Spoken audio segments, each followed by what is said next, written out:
Bad cable management. Gotta pull them out. Gotta pull them out. What's up, y'all? I have been exercising a bunch today, and I am happy to get back into the habit of running a bunch. Feels great. Feels wonderful. Not gonna lie, kind of bucket pilled today. Pretty dang container core, if I do say so myself. And let me tell you, it doesn't matter whose fault it is. It only matters who fixes it. So strive to be a doer, not just a sayer. Or try to be a sayin', not just a sayer. Good advice. Love is, and this is important, love is the respect you grant for all things in regards to the role they play. People, animals, the environment, yourself. How you properly respect the role they're supposed to play is the degree to which you actually love them. And that's the sort of thing that makes children reject their parents, which is not to say that all parental action is born out of love and not, some kind of a psycho control. But most of the psychological control methods exercised by parents, even though rejected by their children at the time, children retrospect as, oh, that was for my greater good. Reason why is because they actually love them. If you can't love if you can't love your children, then, and a lot of people, they don't really know what love is. So over time, they just go, oh, stupid kids, they ruined my da-da-da. I would have had so much sex. I would have had so much money. I could have gone to Vegas and da-da-da. I would have had the biggest truck on the road. That's a lack of love for their kids. You gotta just excise those demonic thoughts. You want to genuinely love, because the entire point of having children is that they now take a portion of your resources, but it's like the most biggest flex that you could possibly manage, because who gives a shit about who has the biggest truck? If you have a huge family, that puts you a head above any other man, regardless of your height. The sort of fervor a throng of warriors possesses that allows them to charge into heavy crossbow fire, trampling the bodies of the fallen, is courage born of long-term indoctrination into things like classical paganism, like you see in Rome, like you see in the barbarian societies. It's impossible to fake this, and it's impossible to resurrect this as things currently stand. And quite frankly, you really, really want to. But that's where it comes from, and people think that they can fake that. People think that they can Renaissance their fair. When Renaissance fairs are cool and all, but people think they can Renaissance their way into that again. That's the whole neo-paganism, neo-Wotanism, or Wotanism is a neo-paganism, but, all that stuff that takes, like, even when you go over to Europe and they're taking Krampus like super cereal, that is, it's a corruption, and it's also a tactic that's not going to play out positively, because not just Krampus, but in general, like, the whole animist, animal dancing and stuff like that, and dressing up like biblical, or more like artistic demons. It's not even biblical angels and demons, it's artistic angels and demons that people are cosplaying at in Europe in the last 500 years. It's like, put some wangs on somebody and then call them an angel. Put some horns on somebody and call them a demon. That's not, because angels and demons are metaphysical concepts, but in their metaphysicality, they define a tremendous amount of reality, and so they're termed preternatural, which is to say they're not natural, but they're also not supernatural, which is something that is impossible to understand in our mortal minds, which goes into more of the metaphysical realm. But they're preternatural, that's what makes such possessing forces so valid in the lexicon. Demons and angels, intercessions of both parties, is one of the things that drives people if they are in whatever way programmed to be attuned to that particular frequency. And that's to use entirely natural terms that we have The radio waves are not preternatural. They're natural. There's nothing special or demonic about 5G and things like that. Radiation is pretty spooky, but I'm sure like our ancient ancestors way back in the day thought radiation was ghosts and stuff, but they also prayed to rust. And so like that spiritual realm that is described as Fae in the Celtic mythology has some validity, but it's also patterned with misinterpretations and projections of a human character. It's struggling with these 12 syllable words. Brain no work. Oh. What makes the Cold War really uncool is the massive violence distributed to any country that couldn't afford a nuke. Israel just went mask off with it, you know. They're a tremendously evil, if not the single most evil country, but they're also a level of honest that a lot of people don't attribute them to. It was wild. It was on Kiwi farms. I was seeing Israelis flood in there, and I was seeing the neo-Nazis chumming around with the Israelis pretty good. And it's just like, wow, this is a large scale historical contingency. Like the Israelis used them for like 3 years, and then the neo-Nazis now think that they can use the Israelis too, and it's just like it's scamming each other, and it's like racing to hell, and regardless of who rides in the sidecar at what time, it's hilarious. It's hilarious in one of the most destructive, self-destructive, hypocritical ways possible.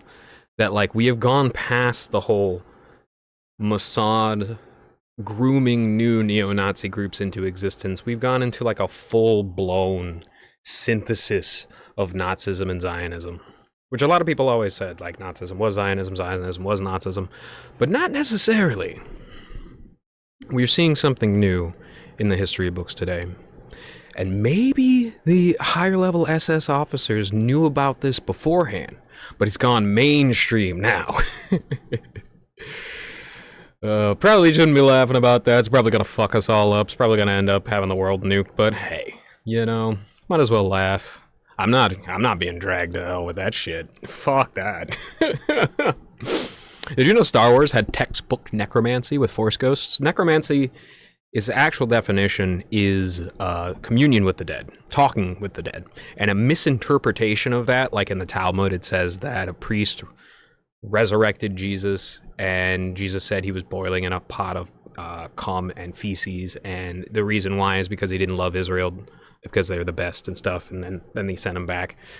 That's a communication, but it's not a resummoning, you know.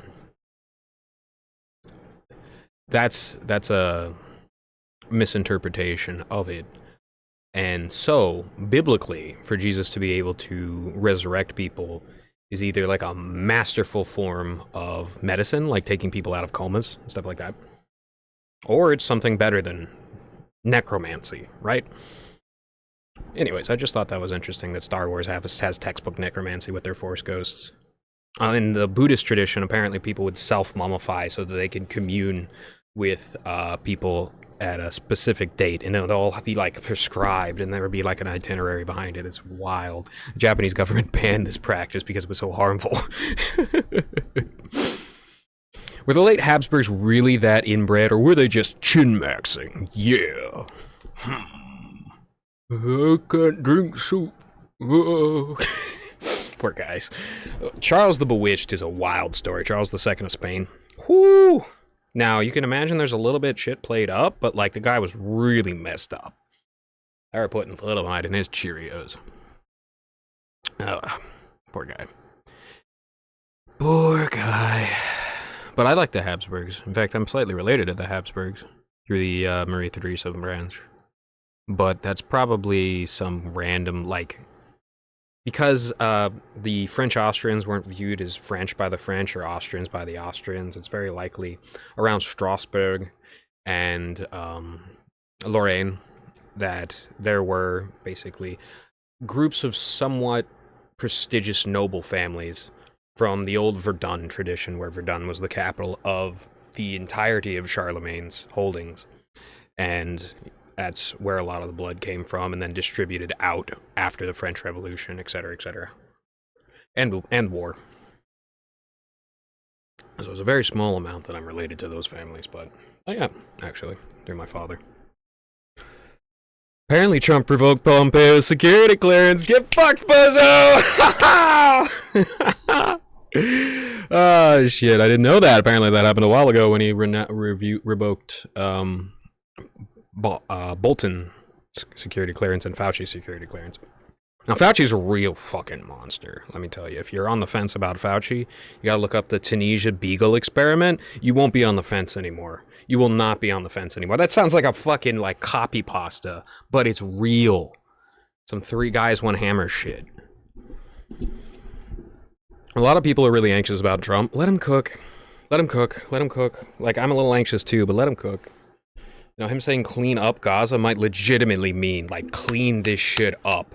This is terrible PR. You're making yourself look awful. You're destroying the success in the ability for you to be a country. And it also might mean rolling up Netanyahu to a carpet and throwing him off a fucking cliff, because that would be apropos. And just, you know, just letting them tumble down and then chill down there. I mean, of course, not gonna hurt them or anything. It's just a fun little ride.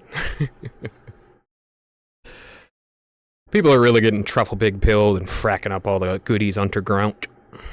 And, you know, I can expect that for a while. And that's the main thing that I'm anxious about, is the poisons from all the deconstruction that's going to go take place. The gases released, the breaking of the barriers, the tearing down of the walls in between our drinking water and our the groundwater in our backyards, and various places that do not need to be, various chemicals and juices that don't need to be mixed up with the water. It's going to be sloppy. It's going to be very sloppy. But it is what it is. I pray for a lot of good to happen. I know some of you don't like Trump who listen to this podcast, but that's, you know, you're getting a lot better this time around. I was very close to politics the first time around. I was very upset with the way that things were going. He was hiring old Bush people. He was going back on a lot of things. He seemed completely aloof and completely confused about what was going on. And eventually he started to find out, oh, these are the problems, a lot of the people that I hired. And he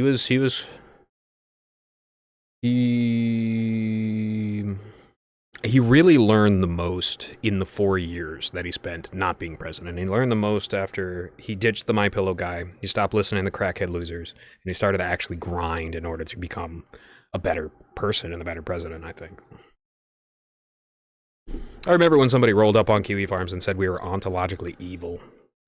And I told them transgenderism has no ontology whatsoever. That might be true, that might not be true. You know, there's some weird stories patterned throughout history, but what we see in our modern chemically induced, remember I was saying last episode that in the 80s there was like a chemical revolution that took place, akin to the Industrial Revolution that took place like 300 years ago.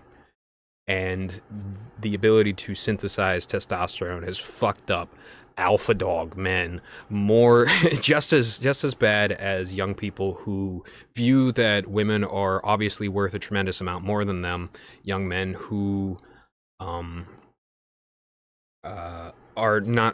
seeing older men who are worth tremendously more than them, and then become like unbalanced with this weird transactional nature of everything and want to become worth more, and so get suckered into something, thinking that there's something that they're not, right? And if you have legitimate people with legitimate gender dysphoria, like a guy named Pad who took estrogen and like fixed his problems, you know, that's a real serious issue, and that's a much rarer case than a lot of the diagnosed transgenderism, the UCLA Boston sort of transgenderism that you see. You know, if you know, you know. And quite frankly, I think a lot of people, especially people who are aware of things like gender dysphoria, know about this now. So, correction. Bren Daniels' dad was not some super predator pedophile. He was 18. Brendan's mom was 15. It's terrible, but it's also like he's a dumb kid too, right? That's in that zone called the Romeo and Juliet zone, which is like 4 years apart in the young, you know, you know what I mean. It's like the gray area in a lot of states' laws, where if you're like 21 and like 16 to 18 is like you're not breaking the law, even though it's frowned upon naturally. I'd like to apologize to people who listened to that and thought that Brendan's dad was a pedophile and therefore he was raised partially by a pedophile and therefore he would probably have some like seriously negative psychological things because of that. No, just an idiot.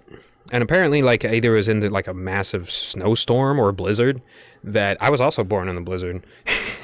It's weird. But and the blizzard that, and he like drain gas out of cars to get, you know, his girl to the hospital, and that's kind of a endearing story for him. You know, he wasn't gonna let her suffer just because he made some dumbass mistake. He was literally stealing and running through this snowy storm to make sure that she could get where she needed to be. Like, there's a lot of love in the world, even if people that fuck up and make mistakes and they feel like there's nothing but hate inside of them. You can still manage to make love out of it. But the meth thing, the meth thing, you know, the whole meth thing with his dad is kind of a damnable thing because it really did lead to him abusing Brendan, and Brendan didn't deserve that. No child deserves that.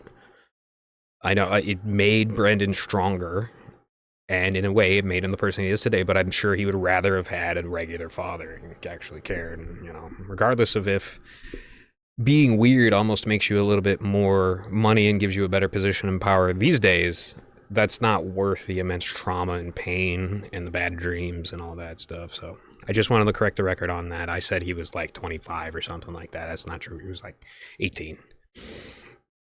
So, I unironically need to get my shit together. I can't be mixing up whole decibels, whole messy smells like that.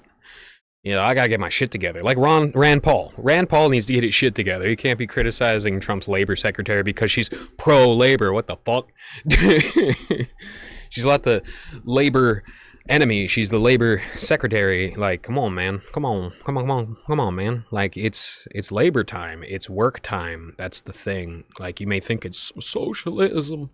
I do declare that is socialism.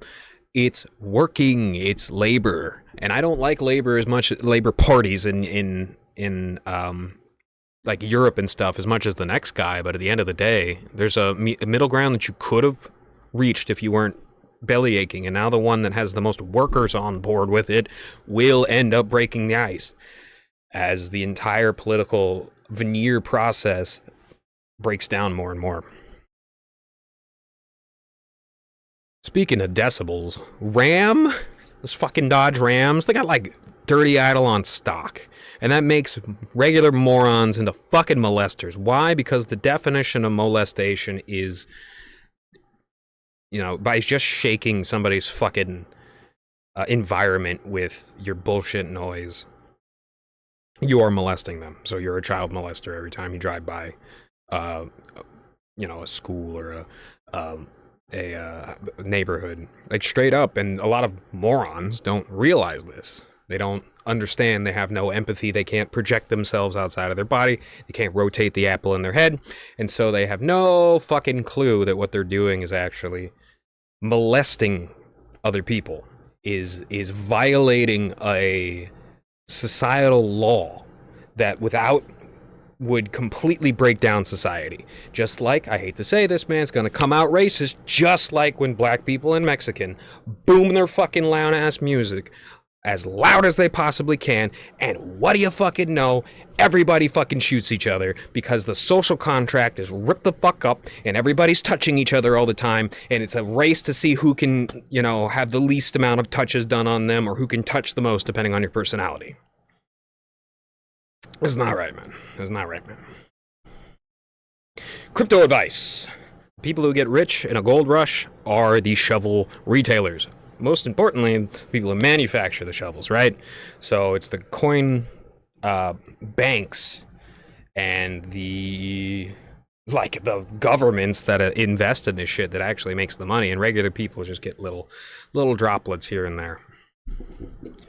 That they're working, they're investing time, they're investing energy, they're essentially praying towards the mecca of the, you know, the electronic mecca of cryptocurrency.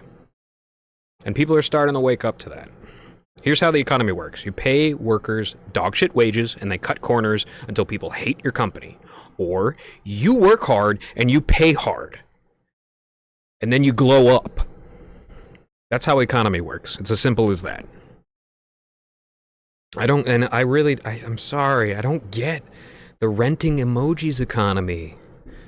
Spamming and special shining for what? Like, I play video games, you know? I know the feels. I know the feels of having something real cool and real exclusive that you had to work real hard for, which is investing your time and effort into. Sometimes money, if you have some subscription service. But I don't get the renting emojis through subscription services economy. That just doesn't make any sense to me. Which is wild, because that's the only economy opened up for people who do this. And you know what I want to do? I want to teach.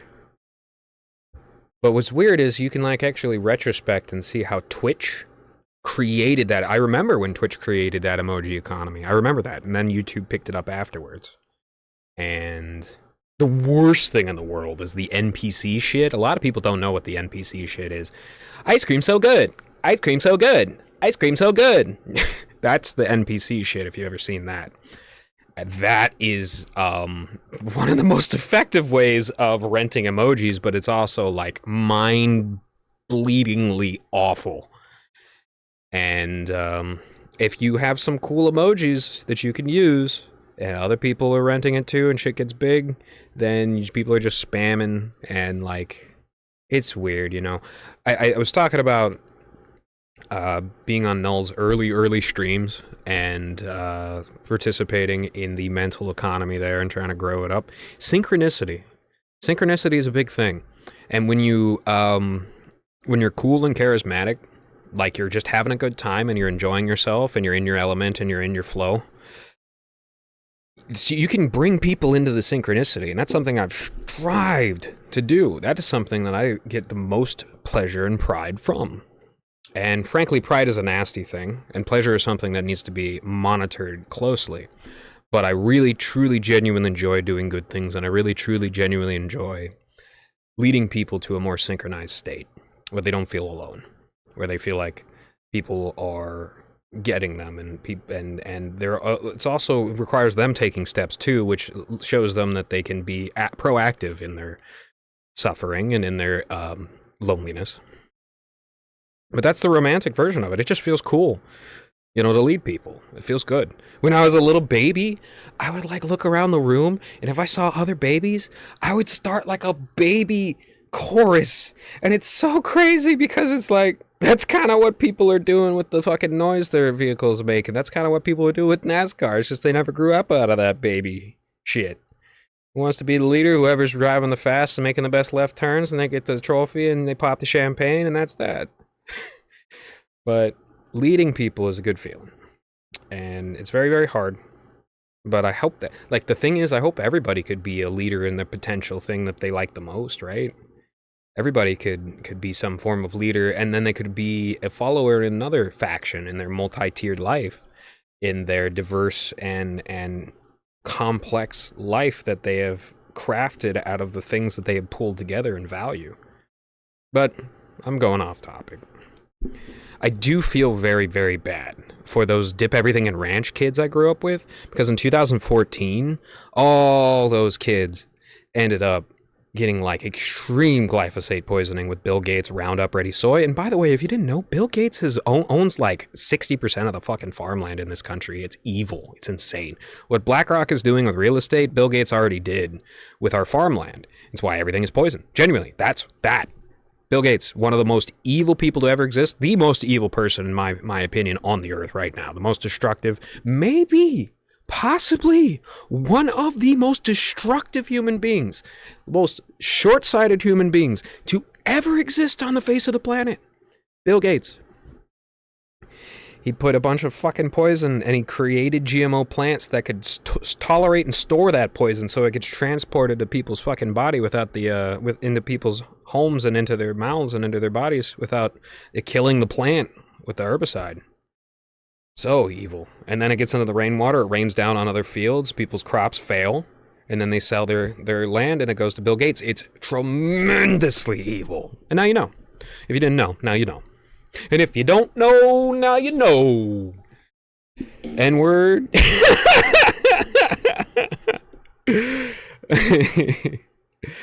Most plastics just melt down, but microplastics are usually They're usually from super strong plastic. Super strong plastic eventually does break down because it's fucking plastic, and it breaks down in a little bitty plastics. And they're making like plastic with seaweed, and it's not nearly as bad as petroleum product. Speaking of which, isn't the guy from Colombia's last name Petrol? Or is that his first name? That's weird. Petro. I bet it's named after a Hispanic person. Petrol? Like Pedro? Anyway, that's a stupid thought.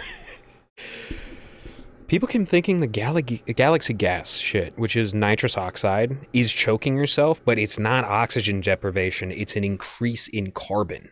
That's what it is. And like any other drug that affects the various centers in your brain, it depletes your B vitamins, which is something that almost every drug does. It's a drug. It's not just choking yourself. A lot of people think that it is. And Duster, which is one of the most evil and destructive things that you could put in your body, is huffed for its ether-like effects because the chemical in it are difluoroethane. But not only is it like ether, it's evil ether. It's the evil ether that makes you shit and vomit and piss yourself, even if you've never done that before, and it makes you like fucking drive your car off a cliff because you think you could hit it and drive. It's evil ether. So look out for that shit. And if you're a strong, independent black woman who don't need no man, you don't need to change no man's behavior. But if you get all BLM, you get no BWC. Capiche? Capiche. Alright, y'all, that's a good episode for today. It doesn't drag on forever like my last two. My last two episodes weren't that good, especially the last one. I was EBDB, but I'm feeling better now. Oh yeah. Take care.